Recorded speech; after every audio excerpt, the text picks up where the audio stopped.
Boa noite, pessoal. Vamos para a correção da atividade de história. Como os portugueses vieram?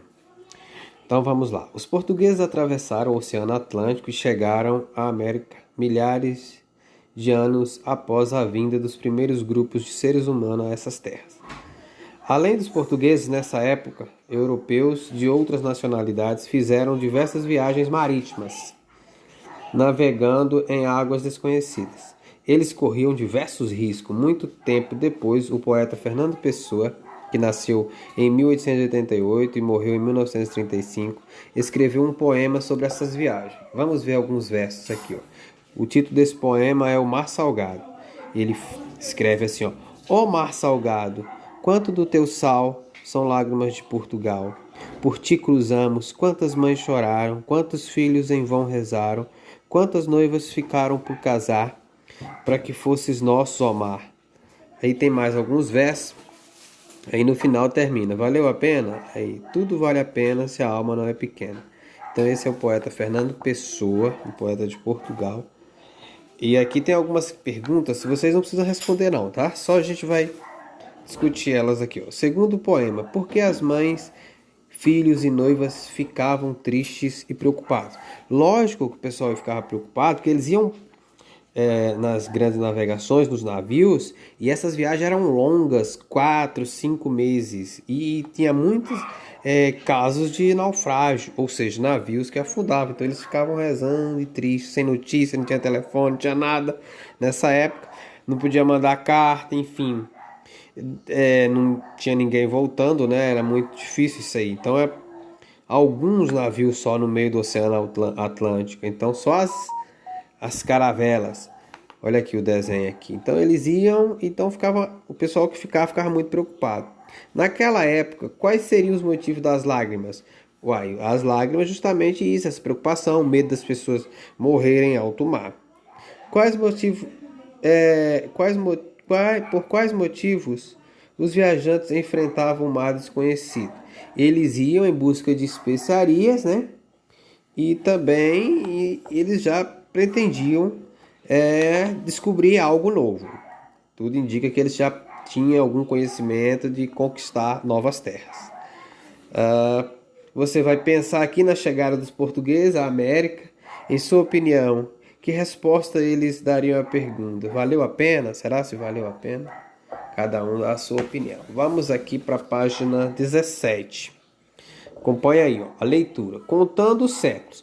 Gente, um século é 100 anos. Uma década, 10 anos. Um milênio, 1000 anos. Vamos ver aqui. As viagens marítimas que desbravaram mares inexplorados e encontraram locais até então desconhecidos pelos europeus ficaram conhecidas como grandes navegações. Essas expedições iniciaram-se por volta de 1410, ou seja, no século XV. Mas como podemos descobrir a qual século pertence um determinado ano? Primeiro, é importante lembrar, um século é 100 anos. Vamos ver. Dessa forma, o primeiro século vai de 1 a 100, século 1.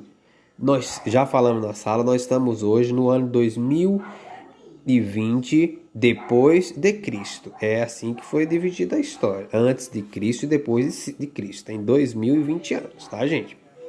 Você pode usar duas regras para descobrir qual século um ano pertence. Acompanhe o esquema. Esse aqui de zero é fácil. No ano, se tem 2 zeros, exclui os zeros e deixa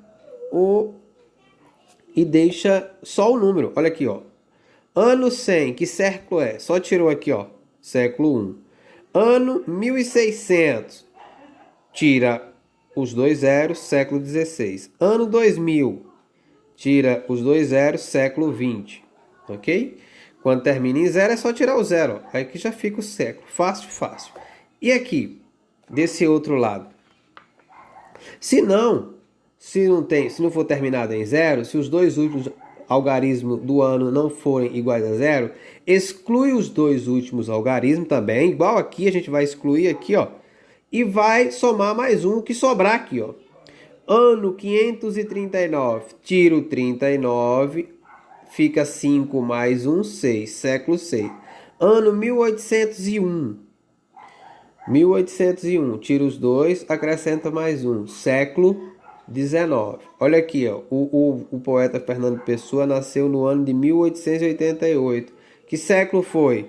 A gente tira esses dois e soma aqui, ó, 18 mais um, século XIX.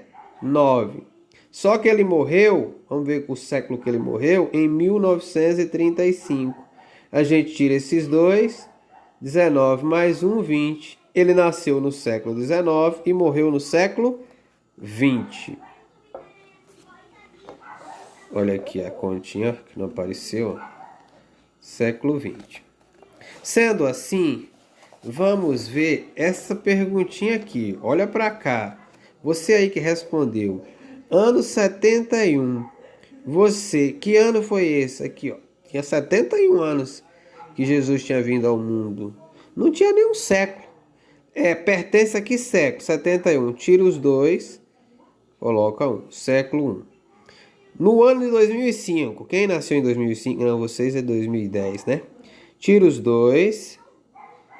20 mais 1, que é igual século 21. 1453. Opa. Tira os dois. 14 mais 1. 15. Século 15. No ano 303. Tira aqui. Fica só o 3 mais 1.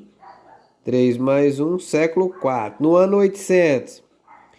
Opa. Não precisa nada. Só acrescenta o 0. Século 8. Em qual ano você nasceu? Aqui cada um faz o seu. Você nasceu em que ano? A qual século ele pertence?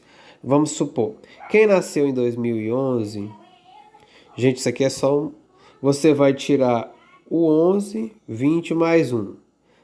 Todos vocês, 20 mais 1, 21. Todos vocês, ninguém nasceu no século passado. Todo mundo aí é do século 21, tá? Toda a turma. Aí você só coloca sua data de nascimento e soma. Vai apagar aqui, ó, os dois números mesmo. Em qual século tiveram início as viagens conhecidas como Grandes Navegações? 1410. Que século é esse? 1410. Tira os dois, soma 14 mais 1, que é igual século 15. Século 15, ok? Subindo aqui para a página, acompanha aí, essa é a explicação, vocês têm que estar atentos, na página 18, nós não estamos tendo a explicação em sala, pelo menos aqui vocês têm que prestar atenção. Entre 1419 e 1521, portugueses e espanhóis fizeram diversas viagens exploratórias pelo Oceano Atlântico, então ia para o oceano, no meio do mar. Os governos desses dois povos realizaram grandes investimentos para o desenvolvimento das tecnologias náuticas, tecnologias de navios. Em 1492, os espanhóis chegaram a um continente que não conheciam e que seriam depois chamado de América. Os portugueses, por sua vez, encontraram um caminho marítimo para a Índia em 1498. 2 anos depois, eles chegaram às terras que mais tarde chamaria de Brasil. A expedição, que partiu de Lisboa com destino à Índia, na Ásia, em 1500, foi comandada por Pedro Álvares Cabral. A missão dele era retornar a Portugal com os navios cheios de especiarias, seidas, marfim e outros artigos de luxo na época. Gente, então, antes dos portugueses chegarem aqui ao Brasil, ó, desse paísinho pequenininho aqui, ó, lá do Cristiano Ronaldo, esse aqui, Portugal, e Espanha, lá do Messi, aqui esse verde, são próximos aqui, ó. Aqui fala português, aqui fala espanhol. Antes dos portugueses saírem, já tinha vindo uma expedição espanhola em 1492, chegaram aqui nessa terra. Então eles já sabiam que tinha uma terra aqui. Só que não tinha chegado onde era a terra hoje, onde é Brasil hoje. Em 1498, ou seja, algum tempo depois, os portugueses fizeram essa viagem aqui, ó. Passou aqui beirando a costa da África, ó. Isso aqui é o continente africano. Eles passaram por aqui e chegaram nessa terra aqui, ó. Isso aqui é onde chama Bojador. Isso aqui o mar é revolto aqui. Até naquele poema fala no final dele.